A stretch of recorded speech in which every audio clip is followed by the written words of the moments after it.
함께 나눌 하나님 말씀은 고린도전서 3장 10절부터 15절까지 말씀입니다. 제가 가진 성경으로는 신약 성경 267쪽입니다.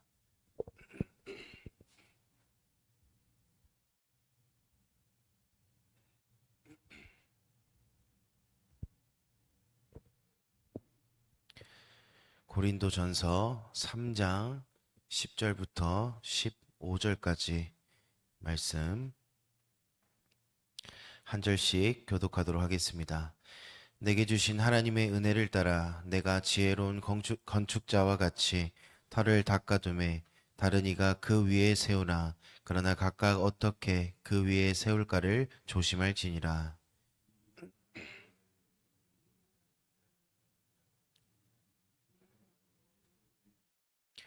만일 누구든지 금이나 은이나 보석이나 나무나 풀이나 지프로 이 터 위에 세우면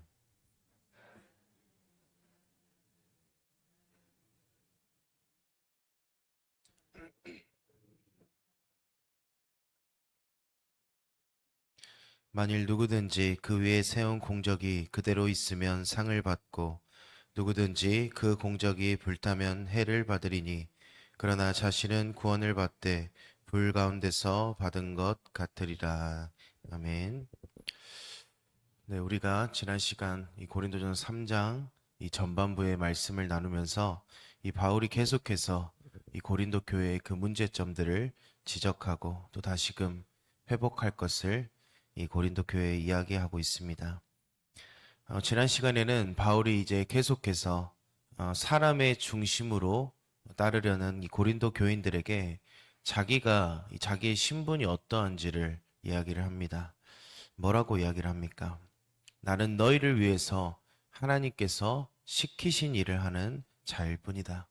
내가 하는 모든 것들이 하나님의 은혜 안에 있고 바울의 어떤 잘남이나 어떤 능력이나 이런 것으로 하는 것이 아니고 내가 하는 모든 사역이 하나님의 주권 그 아래 있음을 이 바울이 강조를 합니다. 그리고 나서 바울이 마지막에 뭐라고 합니까? 우리는 하나님의 동역자이다. 이 교회의 모든 그리스도인들은 함께 일하는 동역자들입니다.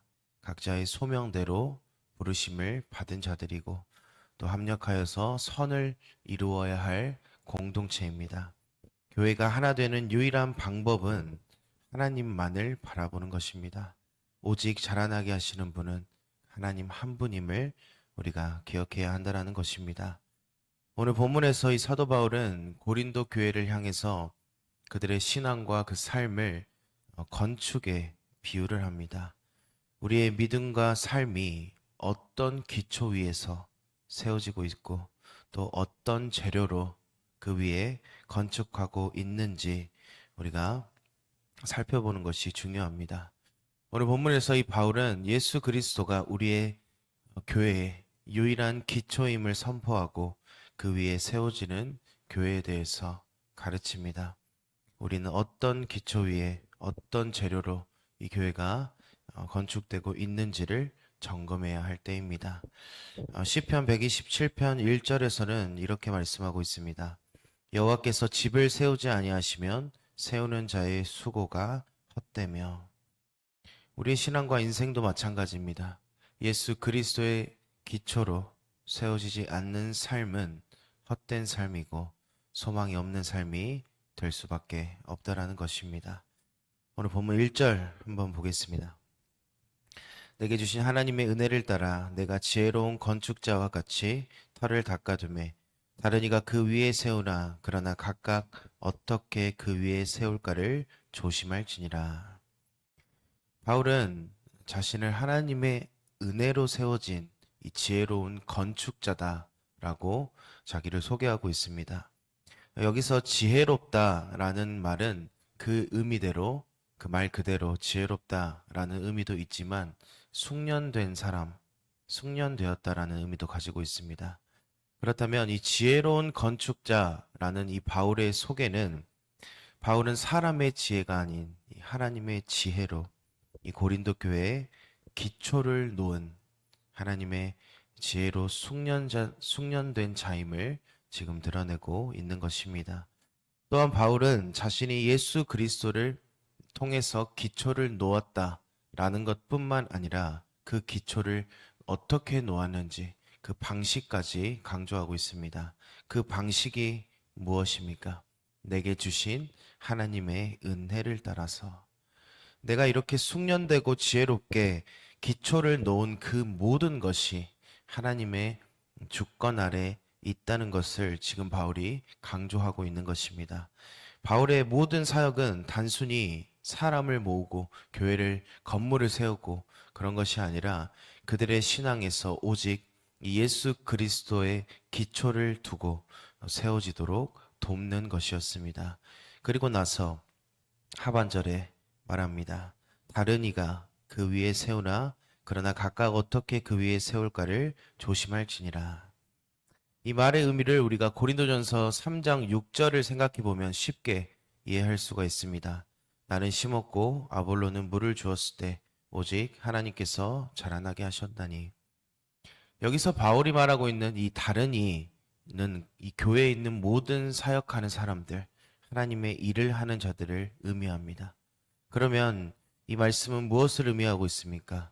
바울이 예수 그리스도의 기초를 놓았고 그리고 고린도서 3장 6절에 보면 아볼로가 그 기초 위에 사역하였음을 지금 이야기하고 있는 것입니다. 그리고 나서 어떻게 그 위에 세울까를 조심해라. 즉 바울이 세워둔 그 기초, 예수 그리스도의 기초를 따라서 교회는 다른 토대를 놓아서도 안 되고 이미 놓여진 그 기초를 변절시키는 다른 어떤 시도조차도 해서는 안 되도록 지금 조심하라는 것입니다. 에베소서 2장 19절부터 22절에 보면은 교회의 기초에 대해서 이렇게 말씀합니다. 너희는 이제 외인도 아니요 나그네도 아니요 오직 성도들과 동일한 시민이요 하나님의 권석이라 사도들과 선지자들의 터 위에 세우심을 입은 자라. 교회는 어떠한 한 사람의 사역이 아닌 이 모든 성도들의 헌신과 봉사로 세워지는 하나님의 집입니다. 각 구성원들이 예수 그리스도의 기초를 두어 하나가 되어서 교회를 세워나가야 하는 것입니다. 그렇다면 바울이 이와 같이 이 예수 그리스도의 기초 위에 건축하는 이 건축가가 조심해야 하는 그 이유를 분명히 말합니다. 11절입니다. 이 닦아둔 것 외에 능히 다른 터를 닦아줄 자가 없으니 이 터는 곧 예수 그리스도라. 바울은 분명하게 선언합니다. 이 닦아둔 터는 예수 그리스도라. 교회가 어떠한 세상의 철학이나 인간적인 리더십이 아닌 오직 예수 그리스도를 기초로 삼아야 한다는 것입니다. 다른 어떠한 기초도 하나님의 교회를 영원히 세워나갈 수 없다는 것입니다. 예수님께서는 마태복음 16장 18절에서 말씀하십니다. 내가 이 반석 위에 내 교회를 세우리니 음부의 권세가 이기지 못하리라. 이미 예수님께서는 약속하셨습니다. 예수 그리스도의 반석, 그 기초 위에 세워진 교회는 이 세상의 어떠한 권세가 이기지 못하리라. 오직 예수 그리스도만이 교회의 궁극적인 기초이고 다른 기초는 있을 수 없음을 바울이 분명하게 강조하고 있는 것입니다. 이 12절부터 보게 되면 교회의 사역과 또 그 재료, 건축하는 그 재료의 결과에 대해서 말을 하고 있습니다. 먼저 12절 한번 보겠습니다. 만일 누구든지 금이나 은이나 은이나 보석이나 나무나 풀이나 지프로 이 터 위에 세우면, 바울이 교회를 세우는데 사용되는 이 재료, 그것이 무엇인지를 지금 나열을 하고 있습니다. 나열을 하는데 총 6개의 재료를 말하고 있습니다. 금과 은과 보석, 그리고 나무와 풀, 짚을 비유로 설명합니다. 여기서 말하는 금과 은과 보석, 이것은 영원한 가치를 지니고 또 헌신, 또 신실한 사역들을 상징합니다. 반면에 이 나무나 풀과 집은 일시적이고 또 세속적인 동기로 이루어진 사역들을 나타내고 있습니다. 우리가 이렇게 이해할 수 있는 그 이유가 13절에 말씀하고 있습니다. 각 사람의 공적이 나타날 터인데 그 날이 공적을 밝히리니 이는 불로 나타내고 그 불이 각 사람의 공적이 어떠한 것을 시험할 것임이라.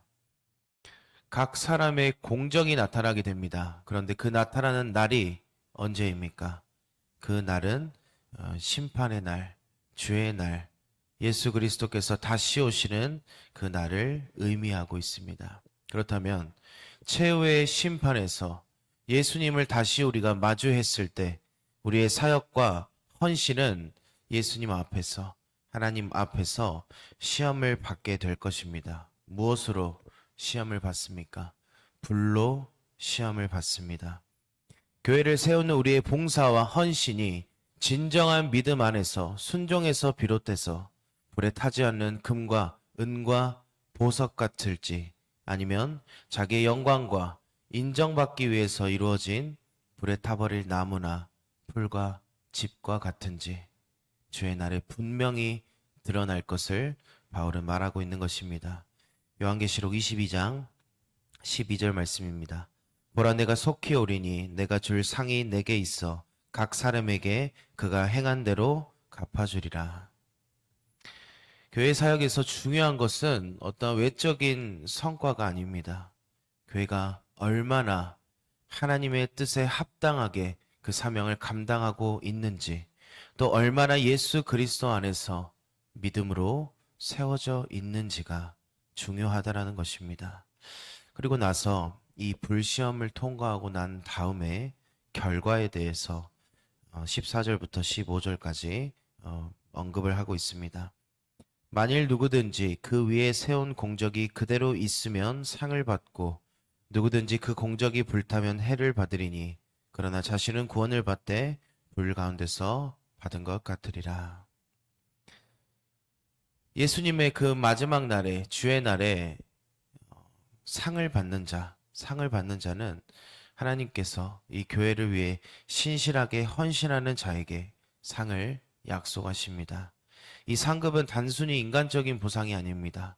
하나님 나라에서 영원한 기쁨과 영광을 누리는 것입니다. 여기서 우리가 바울의 의도를 분명히 알아야 될 것은, 이것은 예수 그리스도의 기초 안에서 건축을 하는 건축가들을 의미하기 때문에 비록 어떤 사람들의 공적이 불타더라도 그들은 여전히 구원을 받습니다. 왜냐하면 구원은 우리의 행위가 아니고 에베소서 2장 8절 말씀처럼 하나님의 주권이고 하나님의 은혜로 주어지는 선물이기 때문입니다. 그러나 헛된 공적을 쌓는 삶은 마치 불 속에서 살아남은 것처럼 고통스럽고 아쉬운 일이 될 것입니다. 마치 불이 활활 타는 가운데서 타다 남은 이 나무처럼 허술한 믿음의 자재들을 사용해서 건축물들을 세운 그 사람들은 이 심판의 날에 부끄러운 구원을 얻게 된다는 것을 지금 말하고 있는 것입니다. 우리는 교회 공동체가 예수 그리스도 위에 세워지고 있는지를 점검해야 합니다. 하나님의 말씀과 복음이 교회의 중심이 되어야 한다는 것입니다. 교회의 모든 사역이 하나님께 영광을 돌리는 믿음에서 나오는 것인지, 아니면 우리의 어떤 욕심이나 개인적인 명예와 인정받기 위한 것임을 우리가 돌아봐야 합니다. 교회의 건축은 모든 성도들의 책임입니다. 각자가 자신의 은사를 따라서 교회를 세우는데 헌신할 때 교회는 하나님의 영광을 위해 든든히 서게 될 것입니다. 골로새서 3장 23절부터 24절입니다. 무슨 일을 하든지 마음을 다하여 주께 하듯 하고 사람에게 하듯 하지 말라. 예수 그리스도 위에 세워진 교회만이 영원히 흔들리지 않습니다. 우리의 사역과 헌신이 하나님 앞에 불타지 않는 영원한 공적으로 남을 수 있도록 우리는 신실하게 교회를 세워나가야 합니다.